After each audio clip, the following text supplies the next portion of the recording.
Ratusan jamaah umroh terlantar di Jakarta akibat kadada kejelasan atau tanggung jawab dari travel Naila Syafaat Mandiri Banjarmasin nang memberangkatkan mereka ke Tanah Suci. Wakil rakyat yang tergabung di Komisi 3 DPRD Kalimantan Selatan pun merasa prihatin hingga menemui mereka di Asrama Haji Pondok Gede di Jakarta malam Jumat 6 Oktober 2022.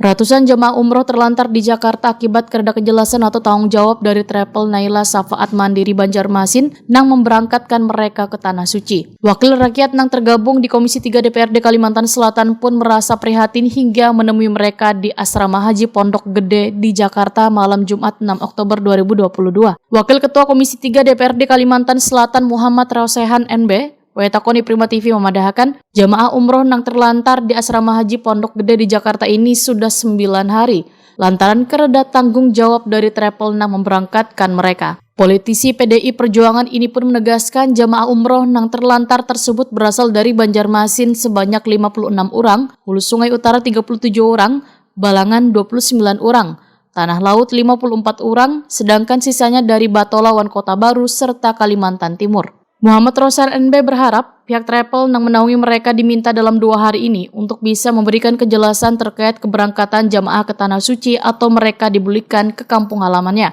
Karena dari hasil kabar yang didapat, jamaah umroh ini kada bisa diberangkatkan lantaran kada mendapat visa atau tiket penerbangan. Muhammad Rosan NB pun sangat menyayangkan sikap travel yang memberangkatkan mereka, bahkan seolah melepas tanggung jawab. Assalamualaikum warahmatullahi wabarakatuh. Bersama para jemaah yang mungkin tertunda keberangkatannya, kita lagi cari solusi bagaimana ke depannya yang baik. Apakah mereka ini diberangkatkan atau tidak, kita menunggu kepastian dari travelnya. Tapi saya berharap ada solusi yang dilakukan oleh travel. Terima kasih kepada warga-warga yang kebetulan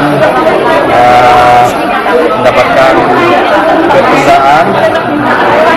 Saya lihat ada 56 orang dari Banjarmasin, 29 dari Seroja, 37 dari Amuntai, termasuk ada 2 dari Kota Baru, kemudian 54 dari Tanah Laut, tambahnya 4, dan nanti sebagian juga dari Batola. Nah, mudah-mudahan semuanya lancar.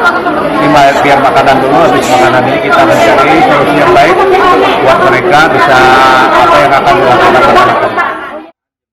Dalam kesempatan ini Muhammad Rosan NB pun mengajak jamaah untuk makan bersama.